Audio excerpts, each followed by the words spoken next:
দেশের নন্দিত সঙ্গীতশিল্পী বেবি নাজনীন গানের পাশাপাশি রাজনীতিতেও সক্রিয় ছিলেন। অভিযোগ আছে গত ১৬ বছর ধরে নানাভাবে রাজনৈতিক প্রতিহিংসার শিকার হয়েছেন নিজ পেশায়। অবশেষে টানা ৮ বছর পর যুক্তরাষ্ট্র থেকে দেশে ফিরছেন ব্ল্যাক ডায়মন্ড খ্যাত এই শিল্পী। জানা গেছে ১০ নভেম্বর সকাল ১০টায় কাতার এয়ারওয়েজের একটি ফ্লাইটে ঢাকার হজরত শাহজালাল আন্তর্জাতিক বিমানবন্দরে তার অবতরণ করার কথা রয়েছে। রাজনৈতিক পরিচয়ের কারণে বাংলাদেশে বেবি নাজনীনের পেশাগত কার্যক্রম বন্ধ হয়ে যায় আওয়ামী লীগ সরকারের শাসনামলের শুরু থেকেই।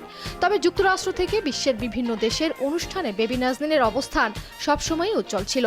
৪ দশকের সঙ্গীত ক্যারিয়ারে বহু জনপ্রিয় গান উপহার দিয়েছেন জাতীয় পুরস্কার প্রাপ্ত বেবি নাজনীন। আধুনিক সঙ্গীতের সর্বাধিক সংখ্যক একক, দ্বৈত ও মিশ্র অডিও অ্যালবামের শিল্পী তিনি।